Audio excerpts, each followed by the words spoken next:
Alright, everybody, hope you're doing well. Welcome to a We've Read the Documents Subscribe Star live stream. Thank you for being a subscriber. I'm your host, John Brisson. This is news and views from the shed, week of January 15th, 2020. I mean, 2021, should I say. I need to change that. Sorry about that. Hope everybody's doing well out there as you can. So let us begin. Macaulay Culkin throws support behind calls to have Trump cameo edited out of Home Alone 2. Now, everybody knows I'm no fan of Donald John Trump. However, I find this to be ludicrous. It's ludicrous. He's a part of the movie. Leave him in. Famed Home Alone actor Macaulay Culkin is backing calls on social media to have Donald Trump's cameo in the 1992 film Home Alone 2 Lost in New York edited out after the president was impeached for a second time by the House. Culkin on Wednesday signaled support for the move on Twitter in response to a viral tweet a fan made days before calling for the petition to digitally replace Trump's cameo in a 1992 film with 40-year-old Macaulay Culkin. Sold Culkin, who starred as Kevin McAllister in the popular film, wrote in response. Moments later on Twitter, Culkin also applauded another user who posted a video of Trump's cameo edited out of the film. Due to the popular request to have removed Trump from Home Alone, the user tweeted along with a clip, "Bravo," Culkin responded in a tweet. Trump makes a brief appearance in the film to give directions to Culkin's character in the New York Plaza Hotel, which he owned at the time. The appearance is one of the number of cameos Trump made in films as a celebrity real estate mogul over the years before deciding to run for president. Matt Damon said in an interview with The Hollywood Reporter in 2017 that Trump would allow films to be shot in his buildings as long as he got a part in the project. The deal was if you wanted to shoot in one of his buildings, you had to write him in the part. I mean, okay, there's nothing wrong with that. Martin Brest had to write something in the Sin of a Woman, and the whole crew was in on it, he said. You have to waste an hour of your day with a bullshit shot. Donald Trump walks in, and Al Pacino is like, "Hello, Mr. Trump." You had to call him by name, and then he exits. He added, "You waste a little time so you can get the permit, and then you can cut the scene out." But I guess in Home Alone 2, they left it in. I don't really see anything wrong with that. I mean, you're using his building. Why can't he be on the film for a brief minute? Fine, whatever. What I find even more ludicrous is that they want to edit him out. It's like editing out the Twin Towers now. Like from the Simpsons episode, Homer Simpson versus New York City. So it's I can kind of understand that, but then I don't, because it's not like the Twin Towers didn't exist. And yes, it's horrific for people to have to live through that, who was in New York during 9/11 or lost loved ones during 9/11. I understand that, but I don't, like, for me, I guess a personal aside, there are plenty of movies and songs and books about people losing a child, and I, as someone who's lost a child, I don't think that they should be removed from media. Now, I do understand that the events of 9/11 are as it being an attack with many different people involved. It wasn't only the Saudi Arabian and Arabic hijackers, obviously. Is a little more, as far as like the grand scheme of things, is more tragic and left a more lasting impression on the world. I understand that, but when you start erasing history, even as something as trivial as Donald Trump and Home Alone 2, where does it stop? I mean, that's what they were doing in 1984, right? In the book, they were rewriting history, taking out everything that the party did not want. I mean, that was Winston's job. So, how is this any different? It's silly. It really is silly. Bush remembers GOP mega donor Sheldon Adelson as a friend and an American patriot. President George W. Bush mourned the death of his friend and major Republican Party donor Sheldon Adelson on Tuesday. "Laura and I mourn the passing of a friend, Sheldon Adelson," Bush said in a statement. Sheldon battled his way out of the tough Boston neighborhood to build a successful enterprise that loyally employed tens of thousands and entertained millions. He was an American patriot and a strong supporter of Israel. Why do they keep calling Sheldon Adelson an American patriot? He's not. He's Israel first. He's admitted so himself, that all he cares about is Israel. He's corrupt as they come. He was a casino mob boss. This man is not a patriot. But I guess because Sheldon Adelson gives money to all these people, Trump included, they have to, bow down and kiss the ring even after his death. Because he was a big Republican donor. Adelson was. Sheldon was a generous benefactor of charitable causes, especially medical research and Jewish heritage education. Bush continued, he will be missed by many, none more than his beloved family. Laura and I send our heartfelt condolences to Miriam, Adam, Mayton, Shelley, Gary, Yasmin, Sivan, their spouses, and Sheldon's many grandchildren. Adelson, the founder, chairman, and chief executive at Las Vegas Sands Corp., died following a battle with cancer. He was 87 years old. Adelson was a longtime donor to the Republican Party, giving more than $430 million to conservatives during his 2020 campaign. He was an early and longtime supporter of President Trump during his initial run for the White House. Biden names Obama-era UN Ambassador Samantha Power to lead U.S. aid. Oh boy. She ratified the Paris Climate Agreement on behalf of the United States. Get ready, Biden is coming in. We will be pivoting to covering the left wing of the world order, the Council on Foreign Relations, the Trilateral Commission, the Bilderberg Group. We'll talk about the CNP here and there when they pop up. But it's time to shift focus because the CNP is no longer the figurehead of power in the United States government. It is now the globalist CFR side. And they are just as corrupt.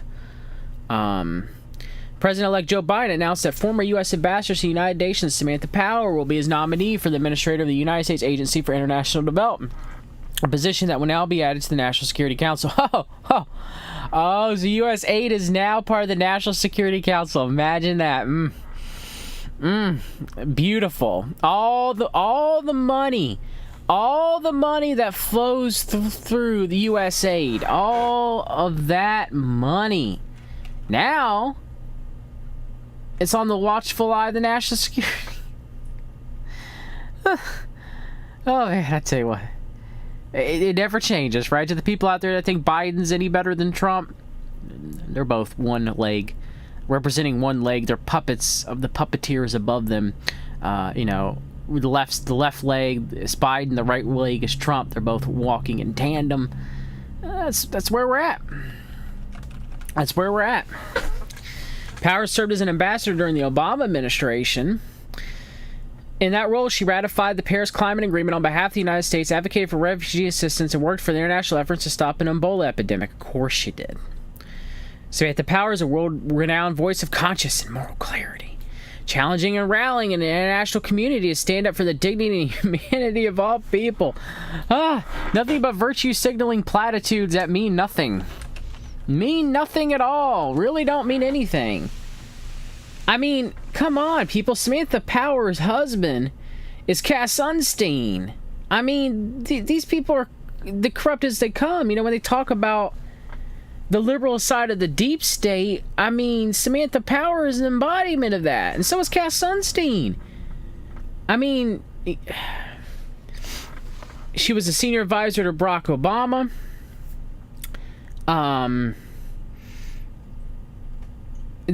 She's won, Henry Kissinger prizes.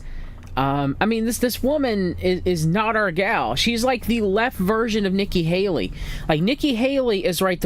So you got Samantha Power on the left, and you got Nikki Haley on the right, and both of them happen to be warmongers and horrible human beings. It's just pick your flavor, right? Because with Samantha Power, you're going to get virtue signaling and moral conscience and moral clarity. And with Nikki Haley, you're going to get Israel.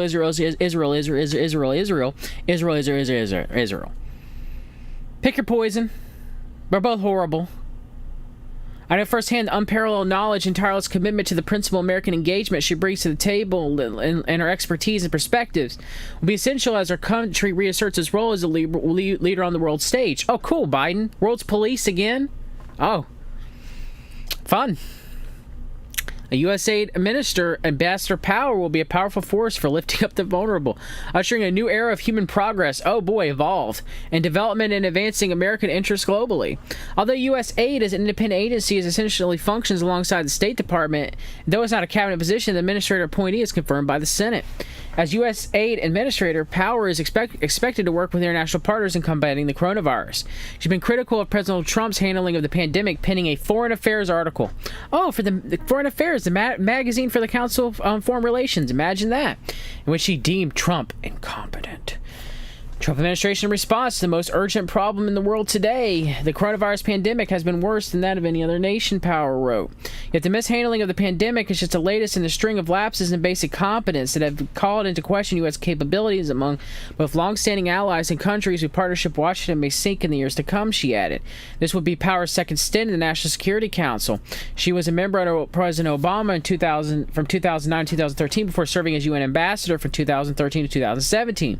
She was on the National Security Council as a special assistant to the president and senior director of multilateral affairs and human rights, advising the administration on issues including LGBT rights, human trafficking, corruption, UN reform, and promoting democracy around the world. Oh boy, regime changes. One of the most pressing challenges facing our nation is restoring and strengthening America's global leadership as a champion of democracy, human rights, and dignity of all people. But Vice President-elect Kamala Harris said in a statement, "Few Americans are better equipped to help lead that work than Ambassador Samantha Power." Power is currently professor at the Practice of Global Leadership and Public Policy at the Harvard Kennedy School. She's founding executive director of the Carr Center for Human Rights Policy. She's professor of Practice of Human Rights at Harvard Law School. Yeah.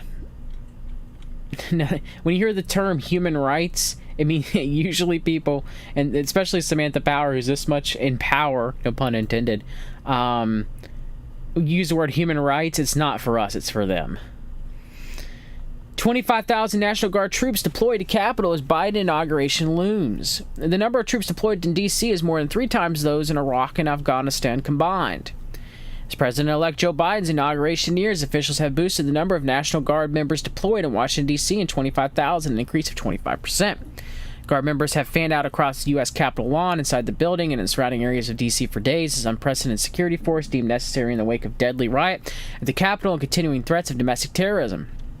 At least 7,000 National Guard troops from dozens of states are already on the ground in the nation's capital, with more expected to arrive in the coming days at the request of the Security Service and the Army General Daniel Hokanson, chief of the National Guard Bureau. The military security force will be more than 3 times the total number of U.S. troops currently deployed in Iraq and Afghanistan, reflecting heightened concerns after supporters of President Trump stormed the Capitol while lawmakers were certifying his loss in the November 3rd presidential election. National Guard has a long and proud history of inauguration support, Hawkinson said during the security briefing with Vice President Pence last week. The forefathers of today's National Guard were present in the inauguration of George Washington, and we have been a part of every inauguration since. National Guard has been briefed on the threat of IEDs throughout the city after pipe bombs were discovered in the Democrat and Republican National Committee headquarters the day of the Capitol riot. The culprit remains at large. Well, at least they didn't believe in the left-right paradigm, eh? Biden's inauguration ceremony is slated to take place outside the Capitol on Wednesday, where there will not be usual throngs of spectators. Security officials from multiple law enforcement agencies are worried about online chatter. The FBI said points to the possibility of further violence from Trump supporters who believe falsely that the election was stolen. I also don't believe those pipe bombs are a fake story, or the FBI had some involvement in planning them, like they always do. Well, not always do, but in most cases they do. They set people up. They have patsies. They still haven't found the person who did it yet. So I mean, it's likely that since they set up both campaigns, the report to the right, on Fox News, mainly, well, they set up in front of the Republican National headquarters to make panic, and then to CNN, oh, they set up in front of the Democratic National headquarters to make panic. I mean, that's what it is.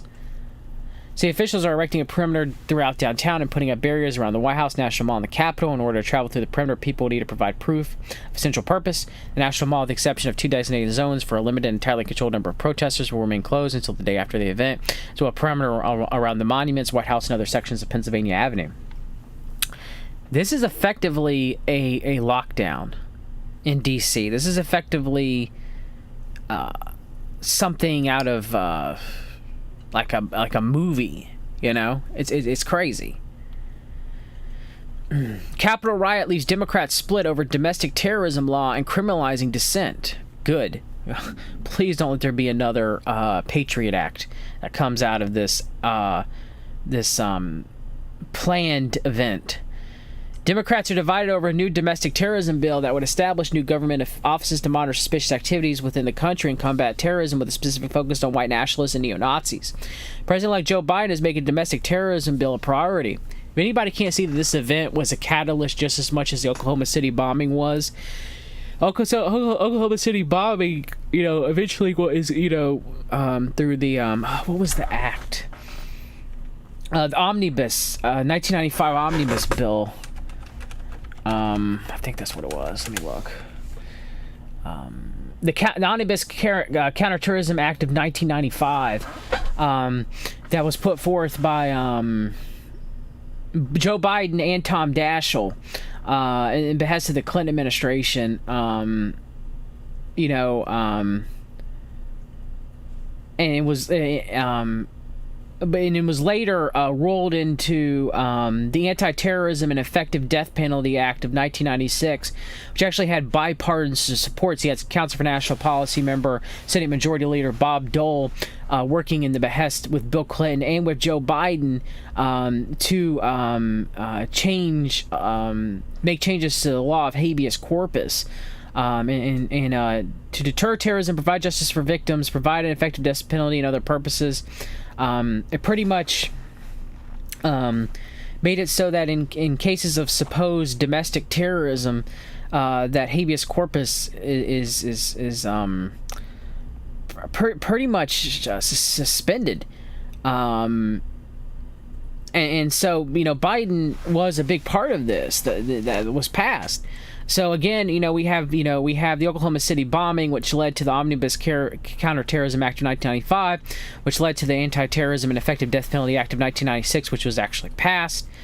Now you have this being mirrored with the Capitol event. President-elect Joe Biden is making a domestic terrorism bill priority, the Wall Street Journal reported in November, and Senator Dick Durbin, who sponsored such a bill in 2019,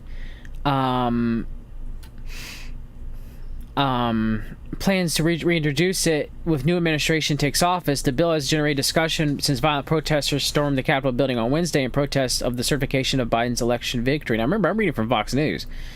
A Biden administration will work for a domestic terrorism law that respects free speech and civil liberties while making the same commitment to root out domestic terrorism, and we have stopping international terrorism. Biden's campaign website said, I don't believe that.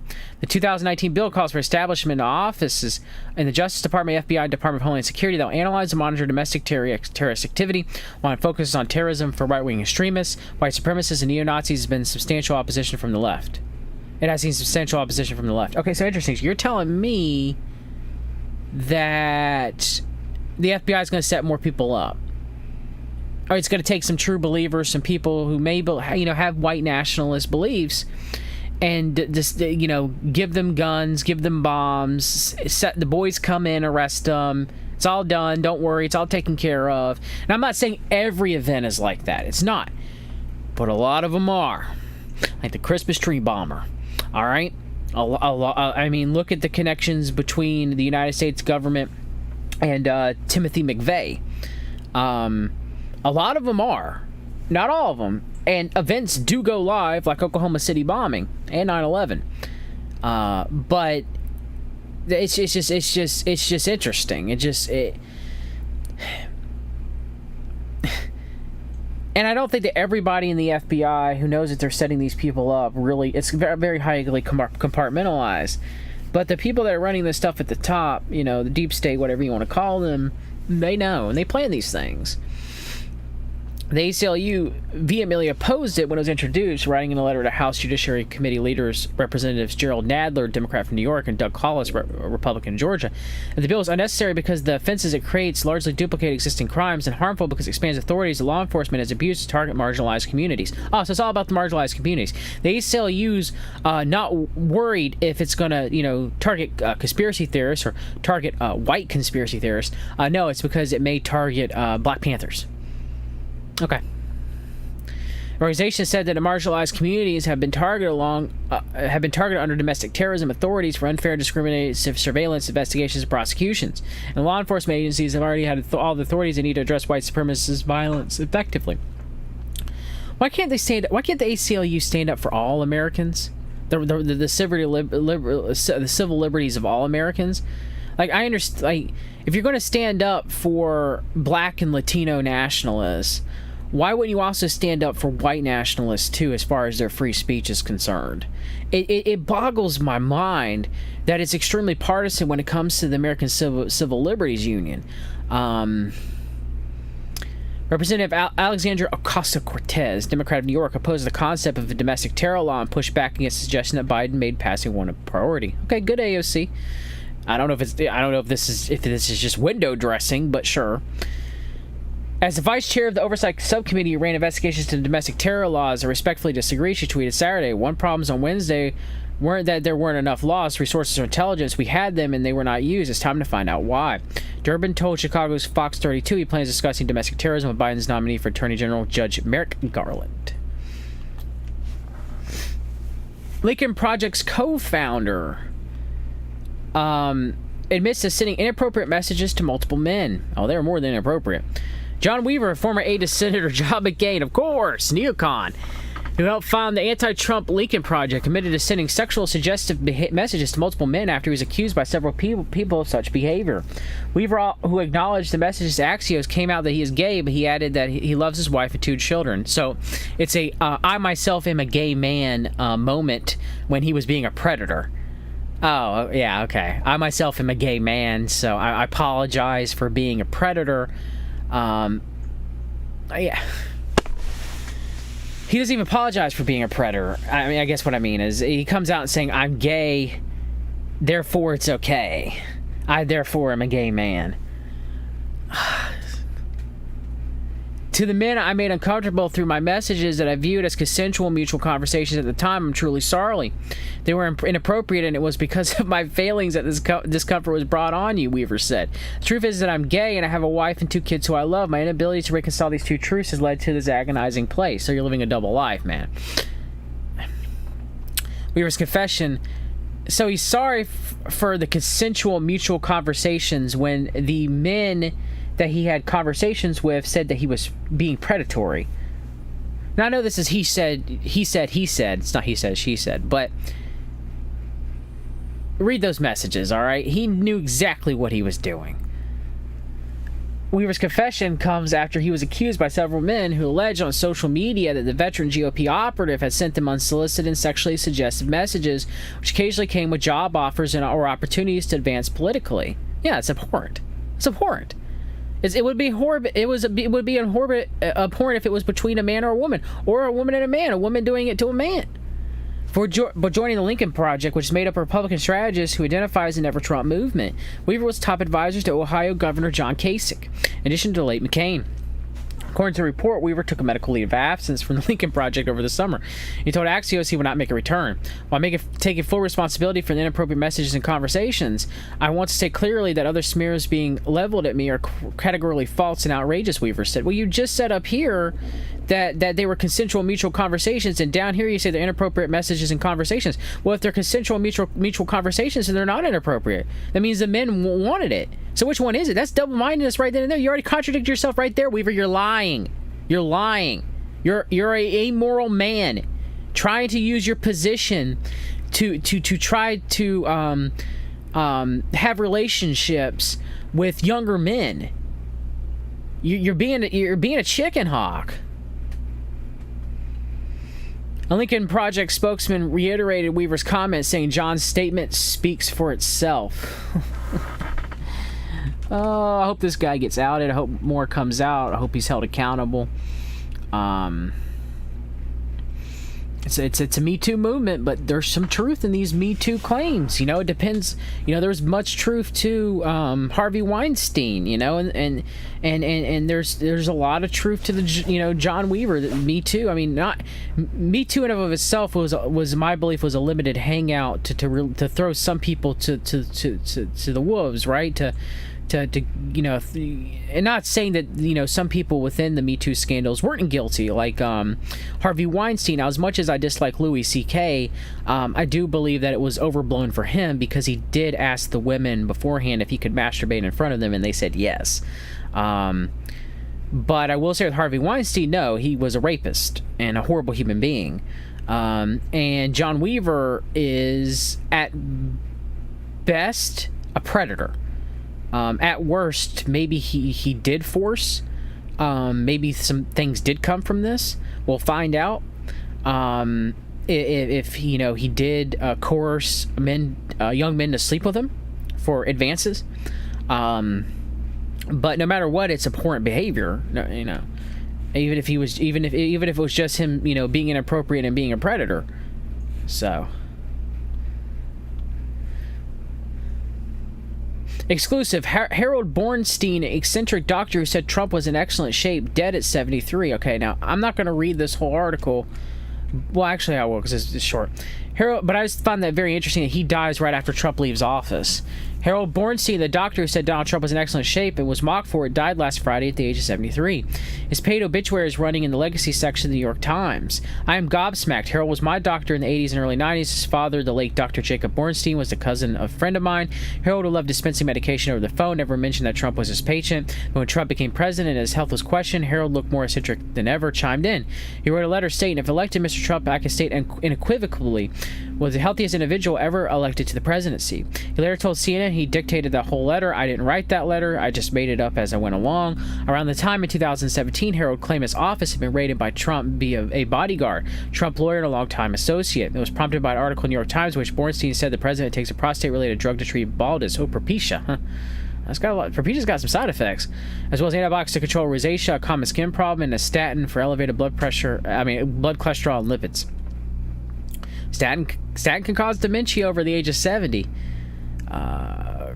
Propecia can cause common issues as far as permanent testosterone reduction, among other things. Trump was obviously furious, and that was the end of his relationship with Harold. His obituary doesn't say what he died from, but like everything else touched by Trump, Harold was marked for doom. What a shame, Harold told NBC. I feel raped. That's how I felt. Raped, frightened, and sad. I can't believe anybody was making a big deal out of a drug to grow his hair that seemed to be so important. And certainly it's not a breach of medical trust to tell someone that they take Propecia to grow their hair. What's the matter with that? Harold Bornstein, I knew, had a great sense of humor. Maybe he wasn't the best doctor, but he was competent and helpful. He was eccentric, certainly the opposite of his father. He was a straight shooter. It's a shame that he got scooped up by the Trump tsunami of lies. The public only think of him as a Trump's crazy doctor, but I mostly fond memories of him. Rest in peace, Harold. Condolences to family, friends, and patients. And that was from Roger Friedman. All right, let's get into this. I don't want to get into this one. This one really upsetted me.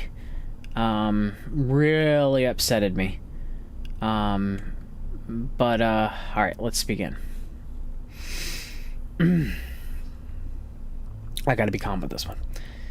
Homegrown insurgency. General Stanley McChrystal compares MAGA rioters to Al-Qaeda, saying they also fought a powerful leader, and claims that Stop the Steal is a rallying cry like the Lost Cause was after the Civil War.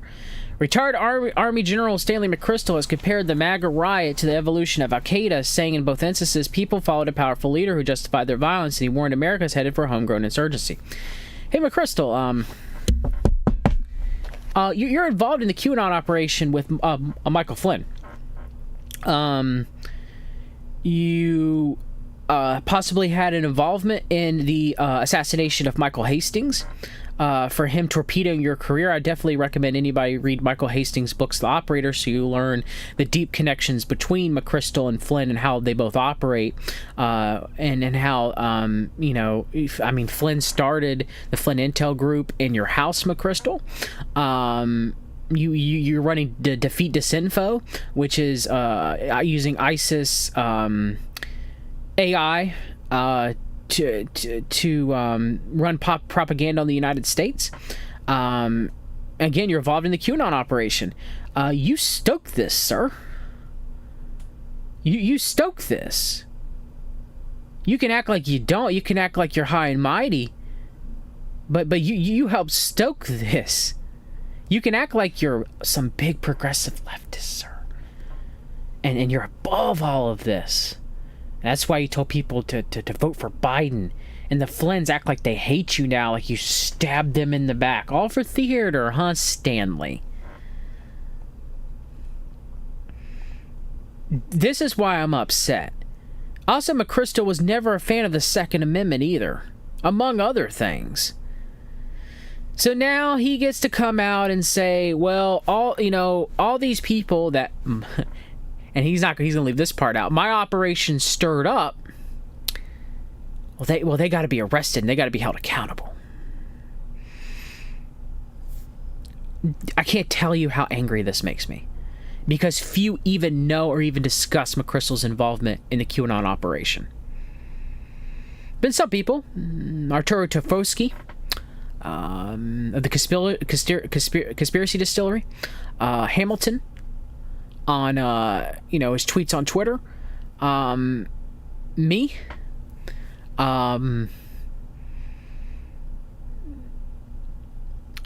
that's it.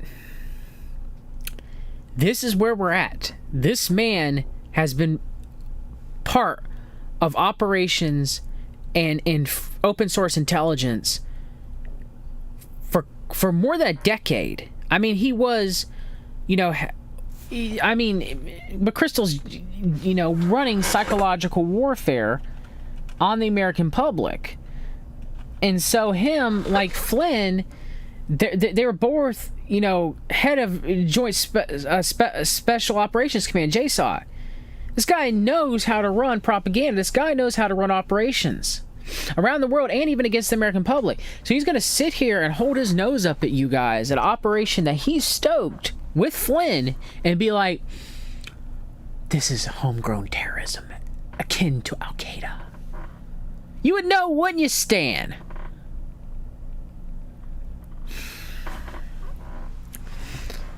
McChrystal, the former commander of American troops in Afghanistan, said there are terrifying parallels between the birth of the terrorist group responsible for the September 11th terrorist attacks and the violent siege of the U.S. Capitol last week that left 5 dead and sent shockwaves around the world.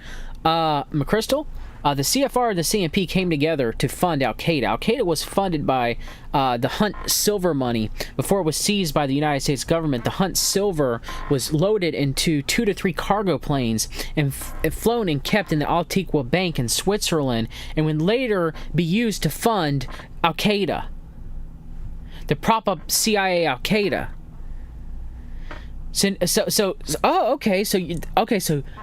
This is revelation of the method, isn't it, Stanley?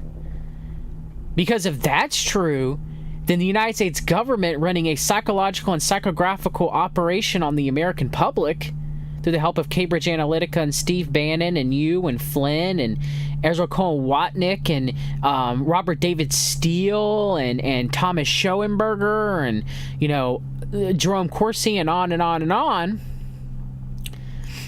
Just like Al-Qaeda was a United States-controlled and produced boogeyman. Now, yes, there were true believer Muslims that fought with Al-Qaeda, just like you have true believer, Q people or MAGA people who went to, those Stop the Steal rallies. Oh, okay, I get it now. Oh, now I really get it, Stanley. You're right. They are the same. Except you're not being honest and saying that you, among others, are behind it, Stanley. Just like the government was behind the creation of Al-Qaeda, which was puppeted by the Central Intelligence Agency. But people won't get that. They don't know your involvement in any of this, Stan. No.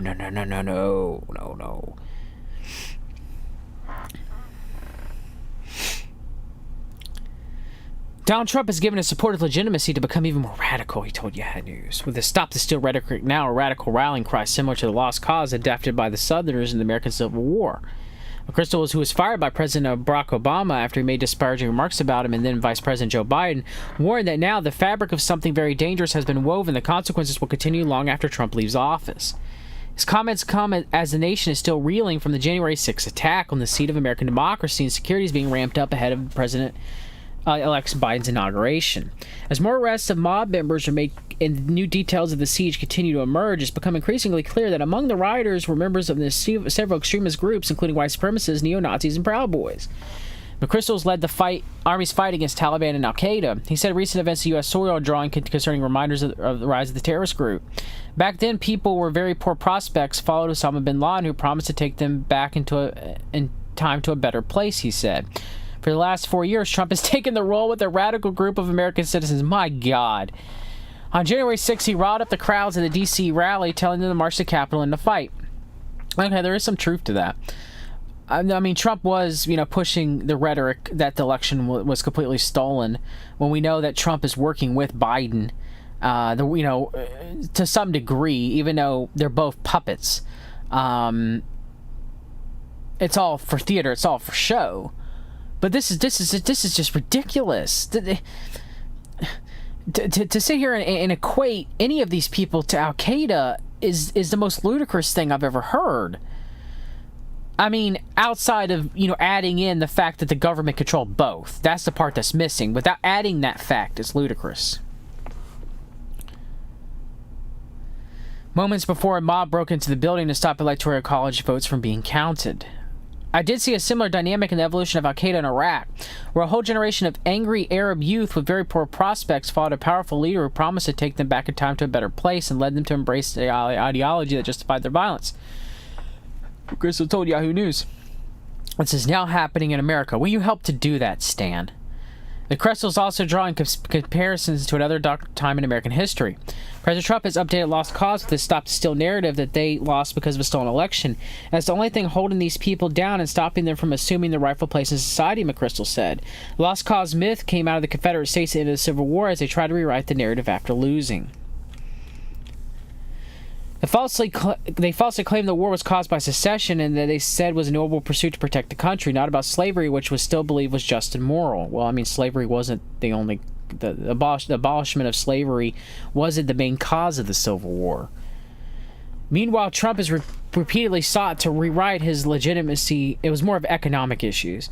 Legitimate 2020 presidential election loss by pushing and founding claims of mass voter fraud, claims that his avid fans have latched onto. That gives him legitimacy to become even more radical, McChrystal told Yahoo News.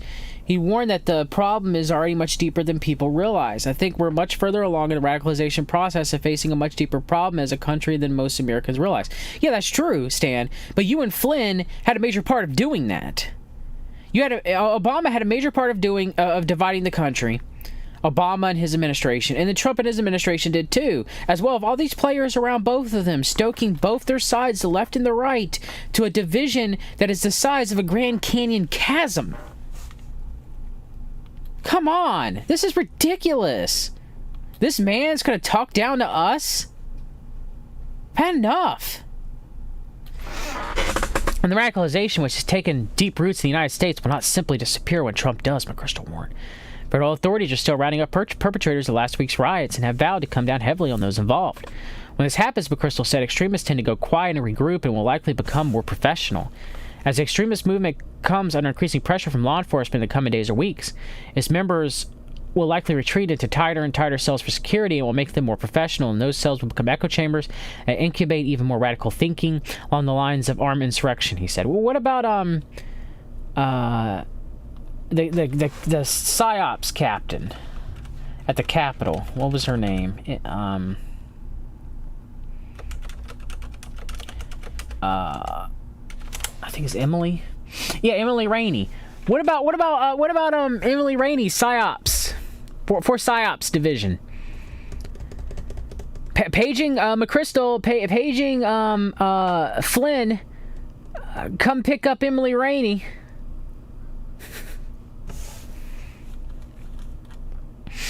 So even if Trump exits the scenes, the radical movement he helped to create has its own momentum and cohesion now. And they may find they don't need Trump anymore. So now it's all on Trump, McChrystal. You and Flynn had nothing. Nah. I'm not saying Trump is innocent in all this. But he will be the scapegoat. He will be the one that they put all of this onto. And it's not only him. Another charismatic leader will step up and fill the gap left by Trump, McChrystal added. They could just wait for another charismatic leader to appear, he said. So the fabric of something very dangerous has been woven and is further along than most Americans care to admit. Okay, that's true, but again, this is coming from the man who helped start all this. McChrystal was the head of the Joint Special Operations Command in Iraq during 2000, the commander of all U.S. and allied troops fighting the terrorist organization in Afghanistan. In 2006, he was credited with leading the airstrike that killed Abu Musab al-Zarqawi, the leader of Al-Qaeda in Iraq. But in 2010, he was fired from his role as a commander of multinational forces in Afghanistan by Obama after a Rolling Stone article revealed he made disparaging remarks about the president and senior administration figures. What, they can't even... His name was Michael Hastings. Okay? It's not that hard. In the article, McChrystal said it was painful to watch Obama slow approval of the deployment of thousands of more U.S. soldiers to Afghanistan. An aide to the Army boss said McChrystal has been disappointed after he'd been meeting with Obama, who didn't seem very engaged. McChrystal also pretended not to know Biden, who was Obama's vice president at the time, when an aide mocked Biden's use of the phrase "bite me." McChrystal was promptly fired, but despite their speckled past, the retired general said he was endorsing Biden in the lead up to 2020 election. They don't see everything in the way I did, but in every instance they listened, in every instance they took in my view. He said Biden Obama in an MSNBC interview in October. Oh, changing history now. In every instance, I felt like they were going to make the best decision based on all the information they had and based on the bedrock of values. It's not true. You don't even believe that, Stan. In 2018, McChrystal described Trump's behavior toward the military as deeply disturbing and said the size of the defense budget is now not a measure of patriotism or connection with those in service. I think that President Trump has developed a real connection of trust within the military as perhaps he thinks he has. It's not true. That's not true.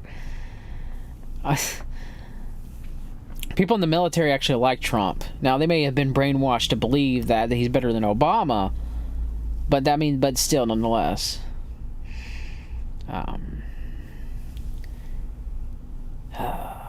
McChrystal's warnings of escalating extremism on U.S. soil were echoed by other counterterrorism experts. All right, none of this.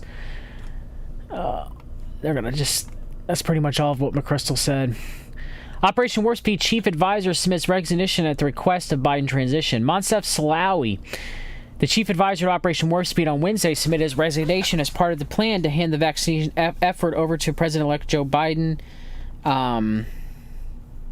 coronavirus team. Slaoui's resignation, which will go into effect next month, according to CNBC, comes as the presidential-elect is yet to name a new chief scientific advisor for the federal government's vaccine deployment program, which has so far seen over 9 million Americans receive the first dose of the COVID-19 vaccine. General Gustav Perna told the news outlet during the same conversation that the Biden team has not asked him to step down for overseeing the nation's vaccine distribution efforts. Of course! I signed up here until my part of the mission is done, or I'm told otherwise, he said. Slaoui previously indicated that he would resign from his post once 2 vaccines for COVID-19 reached the market, a milestone that was reached last month. He told Politico last week he extended his plans to stay on a Biden team, no longer need his assistance. I mean, Slaoui is as big pharma and big medicine. He's also a major transhumanist as you can get. I mean, he was the former head of GlaxoSmithKline's vaccine department. Now, this is one good thing that came out of the Biden administration. Now, granted, he's going to be replaced. Can he be replaced by somebody worse? I guess we'll find out. If he is, I'll call that person out too. But Moncef Slaoui is a horrible, deep state swamp dweller, to use their terms. In case any Qs or MAGA people are still listening.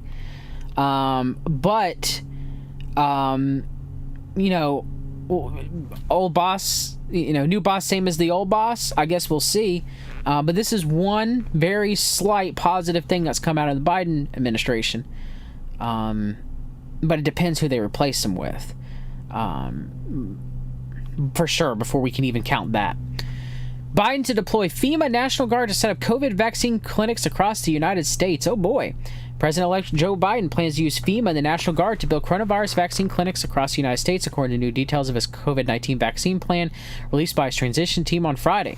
The Biden administration will also quickly jumpstart efforts to make the vaccines available at local pharmacies across the United States, which would ensure that Americans have access to doses at facilities only miles from their home, according to the plan. Here's the deal. The more people we vaccinate, the faster we do it, the sooner we can save lives and put this pandemic behind us and get back to our lives and loved ones. Biden said in a speech,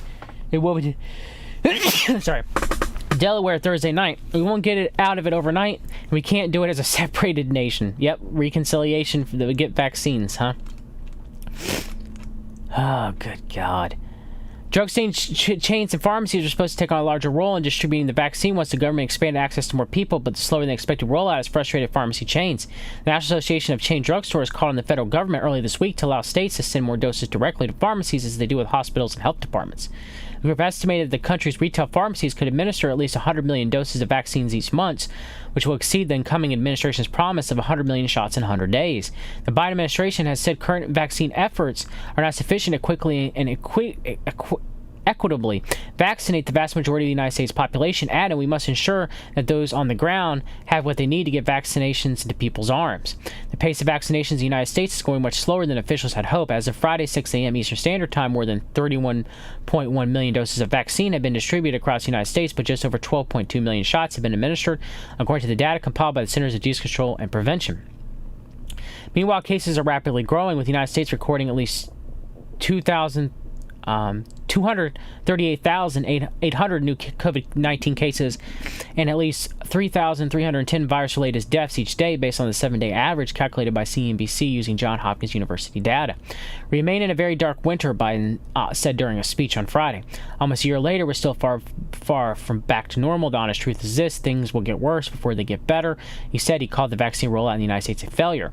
According to the plan, Biden will invoke the Defense Production Act to maximize the manufacture of vaccine and vaccine supplies for the country. Incoming president advisors had previously hinted that he would invoke the Wartime Production Law, which allows the president to compel companies to prioritize manufacturers for national security to bolster vaccine production. Gotta get them shots in them arms! Policy changes that we're going to make are going to take time to show up in the COVID statistics. It's just not statistics, it's people's lives, Biden said Friday. The plan says the act will increase the supply of necessary equipment that could otherwise cause bottlenecks in the vaccine's rollout. If they are in shortage, including glass vials, syringes, stoppers, and needles, it will also increase the capacity to package the vaccines in vials. Uh-oh! Operation Warp Speed's entered ludicrous speed. We've gone plaid, you guys.